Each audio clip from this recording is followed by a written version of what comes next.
You could see me and got the curtains in my head. Okay, no problem. Thank you. Problem. Thank I'm going to mute everyone just so that there's no background noise. Hi, everyone. Welcome to November 2020.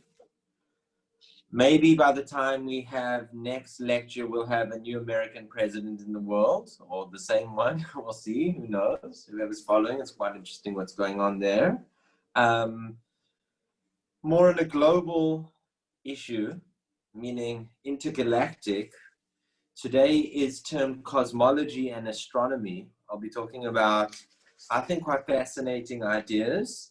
I'd like to dedicate this shir in Refuah Shleima, healing, to Hayoledet Nami Bat Bracha Chana and the Hatinok Ben Bracha Chana, Mazel Tov Barbara. May they all be healthy in Johannesburg. May all of us go from one simcha to the next, and we'll be hopefully creating some positivity over here.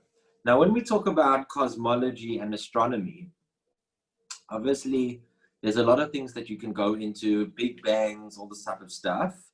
I'm going to start off this lecture with a little bit more of a philosophical idea based on Rabbi Norman Lamb Alava Shalom's writings about extraterrestrialism. And afterwards, I'm going to go into some more astronomical physics, which, believe it or not, there is a website called astrorub.com. Unbelievable. And this is a PhD person from the University of Maryland in astronomy. And he talks a lot about astronomy and Torah and those types of things. So without further ado, let's begin. Extraterrestrialism. Whoever remembers the 1980s, I don't know if this was the movie that made Steven Spielberg famous as a director, but E.T. was one of those, Hollywood busters that managed to make, extraterrestrialism very, very the in thing. I know that there's a whole industry surrounding aliens. When I lived in San Diego, you can go to East San Diego County and literally near Borrego Springs, there is a whole community of people who believe in aliens, believe that they've seen aliens, been abducted by aliens, have alien Martian ships on the side of the road that you can take pictures of and climb in and all this type of stuff. And I'll be the first to say online, I personally have never seen an alien.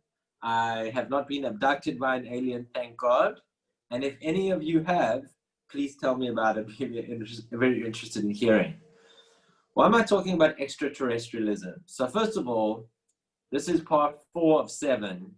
So on day 4 of the creation, the sun, the moon, and the stars were created. We'll discuss a little bit later. Day 1 was when light was created. Day 4 was when the sun and the moon and the stars are mentioned. What's up with that? Is the light on day 1 not referring to the sun? And if it's not, then what is day 1? So that is an open question. We have dealt with that a little bit before in the past, but I'll revisit that with something new. But I'm going to start off with the Rabbi Norman Lamb's philosophy about extraterrestrial life and aliens. He mentions, when it comes to this idea that humans are created in the image of God, but Salmenu Kidmutenu, we are created in the image of God. What exactly does it mean? He breaks it down into 3 different approaches. Some of them, they're all contained in the Jewish sphere, but obviously, this has been extended. Every theologian under the sun has tried to work out what does it mean that we're created in the image of God. So the rationalist view is obviously, this is the Maimonides and in the Guide to the Perplexed, as well as many, many others, is that it is our intelligence. So we're created with some type of intelligence which is superior to other creatures and species. The ethicists want to say that it's something to do with freedom of will, that we have extra theory, theoretically we have more freedom of will. It doesn't mean that we always act out of freedom and freedom of will, but we technically speaking can have freedom of will as maybe other creatures cannot, or cannot as much. And then you have the mystics, and I've also quoted this before, which is the the image of God allows us to create. Just like God is a creator, we too can create. And whether it's creating GMO, whether it is creating cloning human beings, or whether it is literally making universes one day, if we can ever figure out how to do that, you know, we have some type of creative power. Why am I mentioning this, or why does Rabbi Lamb mention this as an introduction? It's because this is the key issue of extraterrestrial life. It's not a case of is there or isn't there, because that hasn't been proven as far as I know substantially either way, but it's got to do with the philosophy of, would God put things in this universe that are either out of the scope of humans' touch or awareness? And why would that happen? And not only that, but are those things superior to humans? So those are issues that have been spoken about in the Jewish philosophers of the Middle Ages. Let's start off with a psalm. So this is King David's Psalms, chapter 8, verse 3 to 9. What is mankind that you are mindful of them? Human beings. Oh, I didn't open up the quote. Excuse me. Let me open up the quote for a second. I thought I wrote it down, but I didn't. In a nutshell, in chapter 8, if I can find it quickly, I will. King David literally seems to contradict himself, or whoever is writing the song is seemingly contradicting himself from the first few lines to the end. So here it is. When I consider thy heavens, the work of thy fingers, the moon and the stars which you have made, what is man that you are mindful of him, and humans that you visit them? For you made him a little lower than the angels, and you've crowned him with glory and honor. You have made him dominion over the works of thy hand. You have put everything under his feet, the sheep, the oxen, the beasts of the field, the fowl in the air, the fish of the sea, whatever passes through the paths of the seas. So he starts off by saying, what is man that you even worry about him? When you look at the heavens, they're so grand. God, why are you even concerned with humans? That's what the psalmist is starting off with. And then the next line, literally, he's saying, you have made him only a little lower than the angels, and he dominates everything. So make up your mind. Does God care about us? Are we significant enough in the cosmos? When he says, why are you even caring about humans? Because the cosmos is so grand. And then the next stage, he says, you're almost like angels. You rule over everything on this planet. You're significantly different. So you can't really derive a proof from that psalm either way, because it's a little bit of a contradiction. Rabbi Lamb wants to give the analogy that you might not say it's a contradiction. It depends what it's relative to. So he mentions this analogy of a young man who, grows up in his little town. And as in South Africa, you'd say, he becomes a brass, or he becomes a macha in the town. He becomes a big deal, a big shot in the town. But as soon as he goes on his merry way overseas for the first time to go on his studies or whatever it is, he becomes this small again because nobody knows him, nobody cares about him. And this is one of the challenges of immigration, is that you become so steeped in your reputation and who you know and how they know you.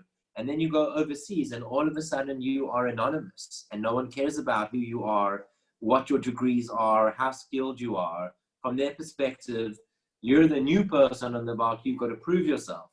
So maybe it's those two equations. In the godly sphere, we're nothing, but in the earthly sphere, we're great. Okay, that's a possibility that the psalmist was saying. There's another psalm, which is in chapter 68. It mentions that God resides and flies in 20,000 worlds. Literally, if you read in chapter 68, it's either verse 18 or verse 17, depending on which version of Psalms you're looking at. But it's in chapter 68. Literally, it says that God flies in 20,000 worlds. The Talmud in the Avodah Zorah chapter, the beginning of Avodah Zorah, it wants to read it a little bit different, and it wants to say God doesn't fly in 20,000 worlds, but God flies in 18,000 worlds. Okay, big difference.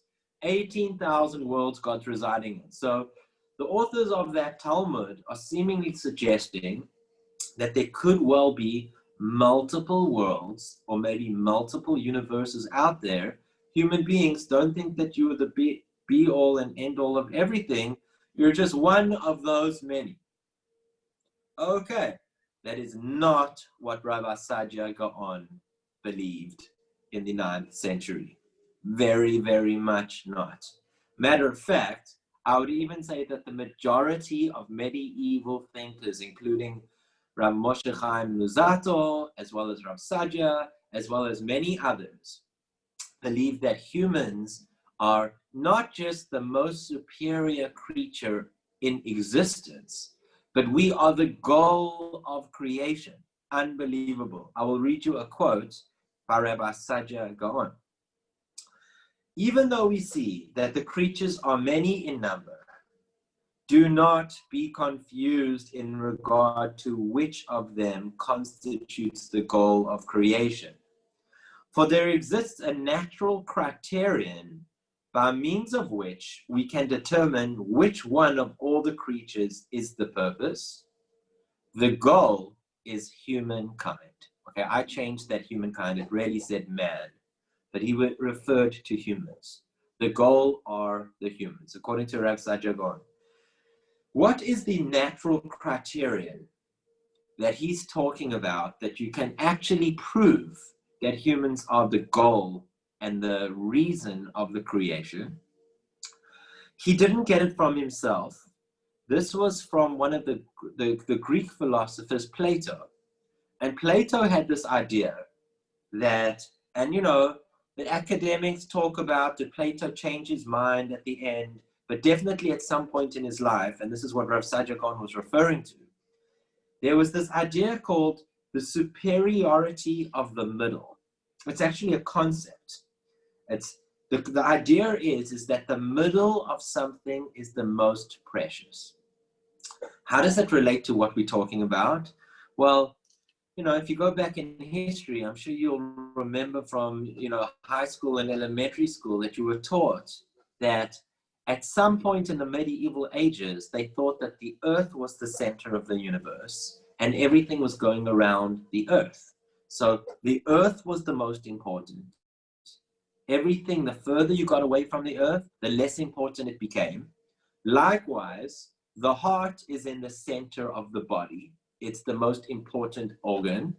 Likewise, humans are between the heavens above, which is where the fowl and the pigeons, flock, as well as we're on top of the waters.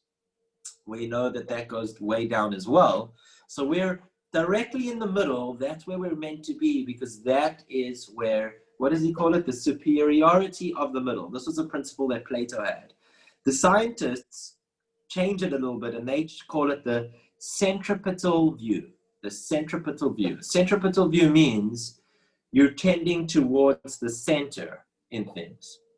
So Rav Saadia's principle, again, obviously it was based on misinformation of the science that, the earth is not the center of the universe. I remember in college, a very religious Lubavitcher astrophysicist came to talk at my college, and I didn't go to the lecture, but my physics professor did, who was not a Jewish guy, Thomas Otway. And Thomas told me that this person proved by the theory of relativity that the Rebbe's, the Lubavitcher Rebbe's, grave, I think it's in Brooklyn, is the center of the universe. He proved from physics.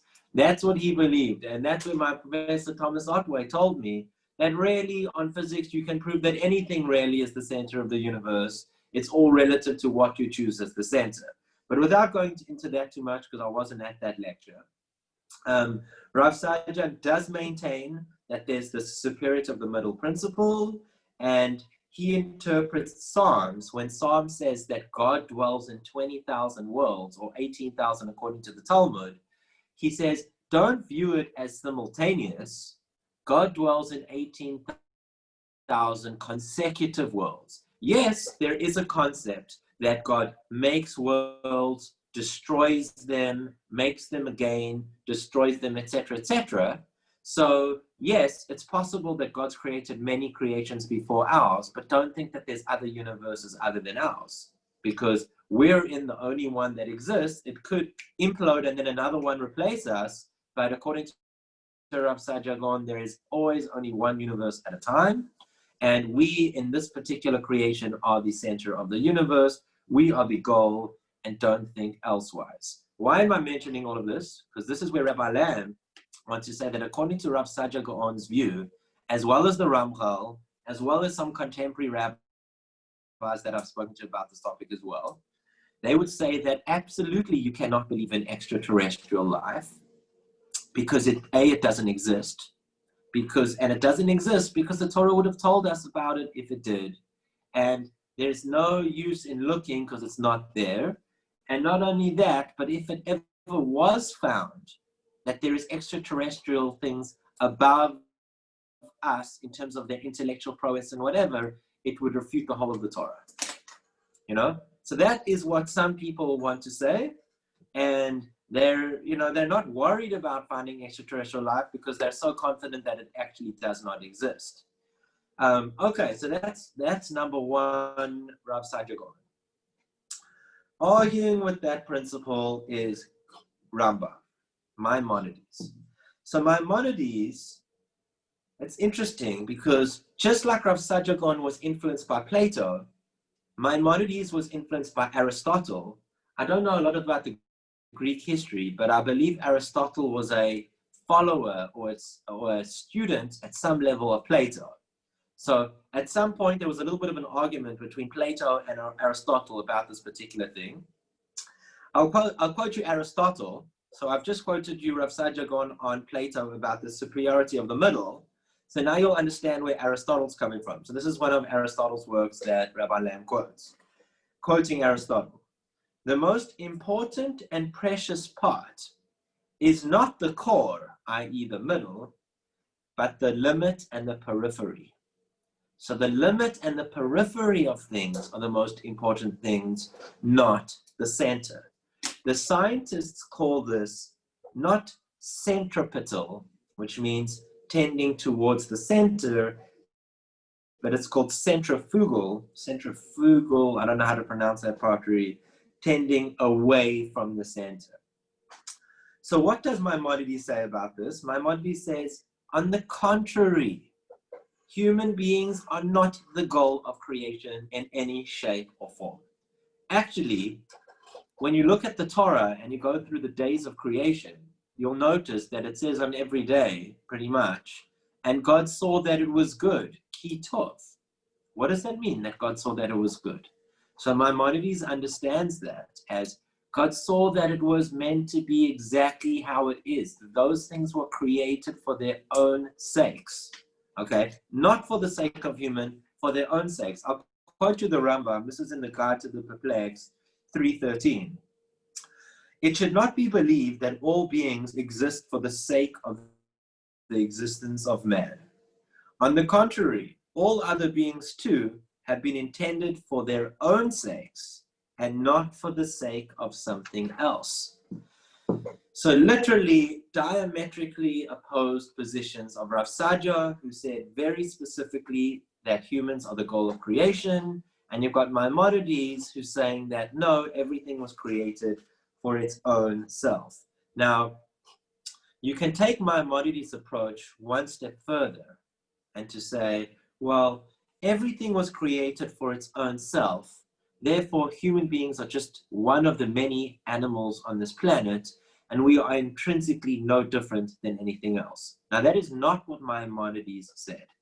That's David Hume, the philosopher, and those are other philosophers who took the approach of the tending away from the center approach, and they said that everything is the same. We're all just different shades of animals, and they actually try to prove this, by saying that different animals communicate in different ways, and if it's just a measure of how different communication is, then really, ours might be more sophisticated in some ways, but less sophisticated in others, or just one of the spectrum of animals.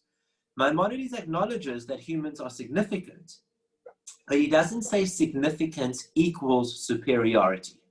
And that's the difference between Rav Saadia Gaon and Maimonides and David Hume, is that David Hume would say, we're all the same. Everything is just stardust, and we're all just animals on this planet. The next stage would be Maimonides to say, yes, there may be hierarchy, but it doesn't mean that one is there to serve the other. Everything's created for its own purpose. And then you have Rav Saadia Gaon, the first opinion, which is, no, everything was created for humans. Now, if you take Maimonides' approach, that everything's created for its own purpose and not everything is here for humans, that's where Rabbi Lamb wants to conclude that there is no problem with believing in extraterrestrial life if you want to be a Torah follower, because if we do find that there are other things out there that have a higher intellect than us, and even if we can't reach them, but we know that they're there and they somehow are sending messages to us, and we will never be able to reach them, but we'll know that they exist, Maimonides would say, no problem, because you don't have to believe that everything is here for us. There's a massive, massive cosmos out there, and it has no theological ramification for us. But according to Rav Saadia Gaon, it would change his whole way that he saw the Torah or that he saw God. I did discuss with a contemporary rabbi, I like the way that he said it. He says that you got to think about the cosmos. And the one opinion is to say, well, it's so easy for God to create everything. It's as easy as you lifting your hand or clicking your hand for God to create, universes and universes and universes. So, don't be surprised that there's nothing else out there other than us. It's just a concealment of God's majesty, that we see everything and it's not obvious to us that God exists because God hides himself in the cosmos. But if you look with the right eyes, you'll see the majesty of God in the cosmos. So that's one opinion when you think about the cosmos. And the other opinion is, wow, this cosmos is so huge, so grand, we'll never get to the other side of the expanding universe. It must be that something else out there exists by law of statistics. And Maimonides would not be fazed by that, seemingly rational, if you want to call it rational or logical approach, because it makes no difference whether humans are the epitome of the creation or not. Rav Saadia Gaon, just to end off that little discussion, Rav Saadia Gaon, there's different approaches to how to interpret Rav Saadia Gaon. Some people say that Rav Saadia Gaon even admits that angels are above humans. Some people say that Rav Gaon thought that humans are actually more impressive or superior beings to angels. That's a little bit of a difference in how you understand Rav Saadia Gaon. But either way, he doesn't like the idea of saying that there is anything outside this universe that we don't know about, and Maimonides is okay with that. So to answer that question, is extraterrestrialism out there? No one that I know of actually has an answer to that. But according to Rav Saadia Gaon and others, there is nothing because, theologically it can't be. Whereas Maimonides would be open to say, okay, if it is, it is, and we'll deal with it when we meet them. Okay, that's number one. Number two, the second one and the last one I want to discuss. So day 4, the sun and the moon and the stars come about. Day 1, the light comes about. So what's the deal with that? Everyone normally thinks that day 1 is the day that God created the sun. But if you actually read the Bible and the Torah, day 4 is the day that it comes about. So how do you do that? The Talmud has an interesting take on this. Okay, it's the Gemara in Chagiga, Rabbi Eliezer and the Chachamim. What the Rabbi Eliezer says that, let me just see if I can find my notes over here. Rabbi Eliezer says that there was an original light. It was almost like enlightenment and spirituality that was meant to shine upon all human beings. And when God saw that human beings are going to be corrupt, he hid that original light for either for heaven or for the next world or for only enlightened individuals. It's very hard to understand exactly what Rabbi Eliezer is saying, but it's not talking about physical light on day one, according to Rabbi Yezer. According to the Chachamim, the sages, which is the majority opinion, they open up and they say that it's possible that on that first day, the sun and the moon and those stuff were there, but they were hanging almost like in midair. And then on day 4, something happened to them to make them the way that they are. Okay, so that is an ancient Gemara, going back to the let's call it 3rd or 4th century, and hold that thought for a second. Now I'm going to go to Astro Rabbi. Okay, so I forgot his name, so please forgive me, Astro Rabbi, but your website's called astrorab.com. So if anyone wants to look at it, it's quite interesting. He brings that in 2019, so this is quite, a very fairly, modern website. There were 2 physicists, Michel Mayor and Didier Queloz. I'm assuming they're French, but they won the Nobel Prize in Physics last year. What did they win their prize in physics? They won it for finding an exoplanet. What is an exoplanet? An exoplanet is a planet in another solar system that goes around another sun. They found an exoplanet orbiting another star. A star is a sun. So another star other than our sun.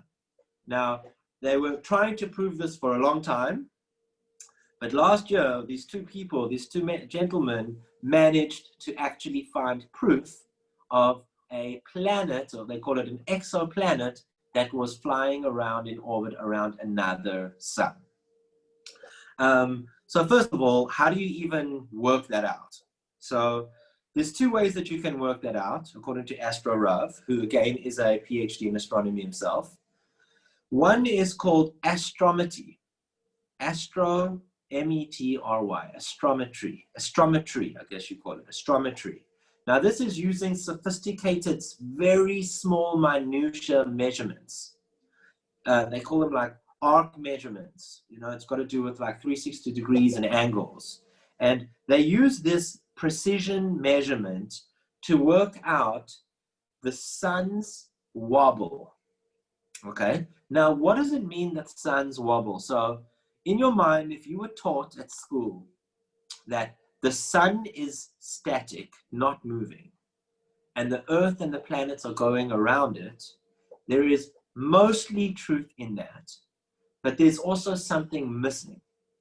And the thing that's missing there is that just like the sun has a gravitational pull on everything else also has a gravitational pull on the sun. And they've actually managed to work out that the sun is actually moving slightly, over many, I don't know if it's a year or many years or decades or thousands of years, I don't know. But the sun's actually moving around, and they call it a wobble. And they've proven that the sun wobbles through these astrometry precision measurements. That's the one way. And the other way they've done it is through the Doppler effect. Now, the Doppler effect is pretty much, you have like light spectrum, and if you've got spectrum and frequencies which are red, it means that the item is moving away from you. And if the frequencies are blue, it means that it's coming towards you. And they measured from suns that they're monitoring that sometimes it's closer, sometimes it's further away. So they can actually measure this wobble of a star. And when they were doing these things, so when they were measuring, the wobble of the sun, they noticed that there is this exoplanet that they were looking at in another solar system. They noticed that it's unlike anything in our solar system. They actually call it a hot Jupiter. That's what the scientific term that they use for a hot Jupiter. What is a hot Jupiter? A hot Jupiter means like Mercury, which is the closest planet in our solar system to the sun, goes around the sun in an 88-day orbit. We know that ours is a 365-day orbit. Mercury goes around in an 88-day orbit. A hot Jupiter, so this exoplanet, which I forget the name of it, what they called it, the guys who won the Nobel Prize, but it goes around its star in 4 days. So they can do a lot of measurement every 4 days. They can measure the wobble of that star relative to that hot Jupiter planet going around it, because again, the planets are exerting a gravitational force on the sun as well. Okay, now previously, astronomers, and again, I'm a little bit outside my field here because I don't know a lot about astronomy, even though I loved it when I was in college. But I'm just quoting you what this Astro Rav, who's a PhD in astronomy, is teaching us. So he says, previously astronomers thought that these hot Jupiters, meaning this exoplanet going around a sun in another solar system, could not be, see, Jupiter is hot gases. And they thought that it has to be beyond, the astronomers thought, based on our solar system, that Jupiter is very far from the sun because it's got to be a certain distance over what they call the ice line, which is when molecules turn into ice. So that's why you could have this hot planet called Jupiter, because it couldn't be close to the sun, because then it would start turning into this ice. It had to be very far away.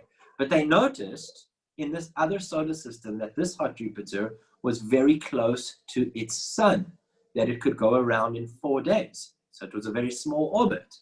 How did that work? That bothered the astronomers. And then they started coming up with these ideas. And I've got 2 of them here. It's called planetary migration. Okay, so just stay with me. I'm almost finished the scientific part. What is planetary? So again, you had the Nobel Prize last year was finding a planet that goes around the sun in another solar system. Why was that important? It was important because they thought that a planet like this could not be close to a sun, but it was close to the sun. So how did that happen? So they came up with this idea of planetary migration, and there's various philosophies about it. I'm going to quote you 2 theories of how it works. One is that when the Earth is going around, when the planet is going around its sun, it's actually creating like dust, like a dust disk. And as it's going around, it's either collecting dust, or it's shooting dust out.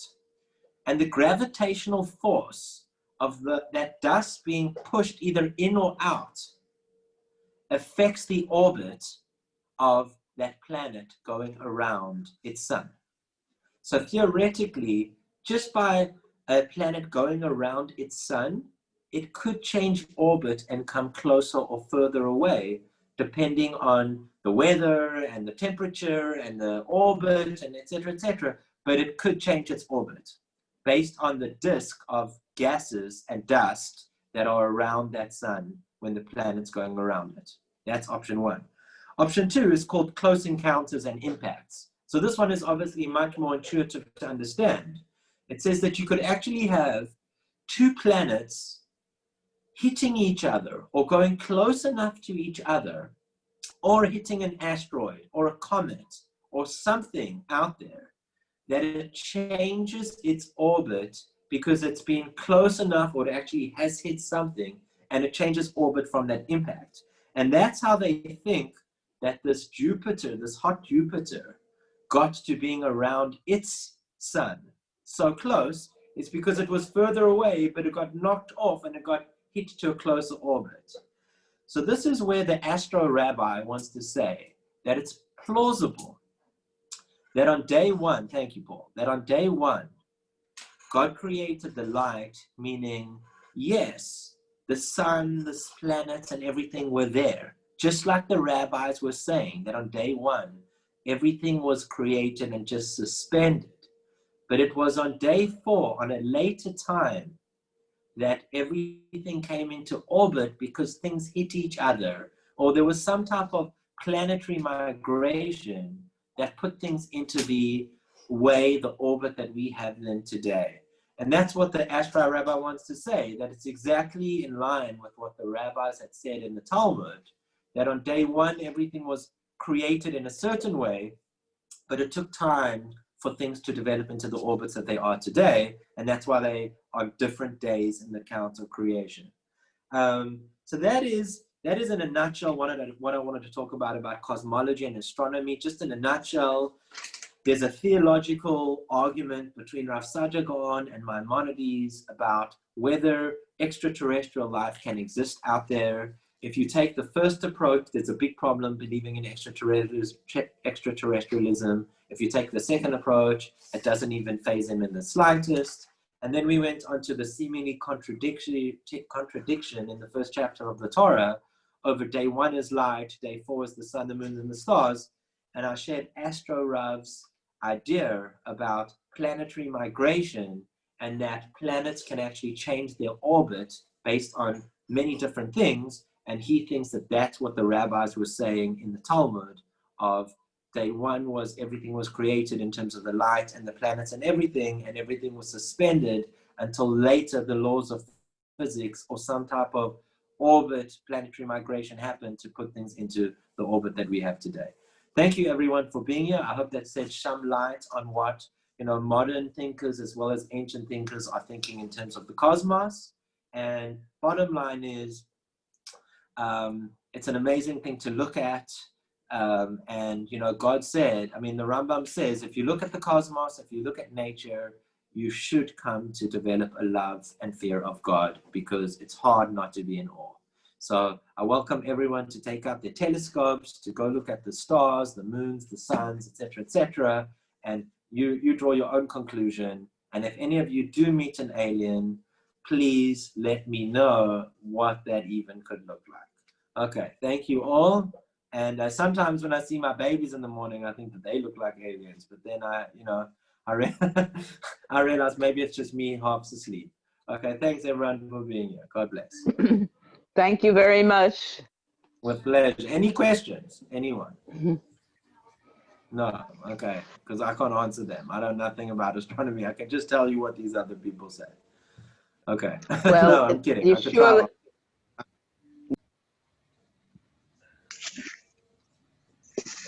He's gone. Okay. Thanks, everyone. Thank you. Cheers. Yes.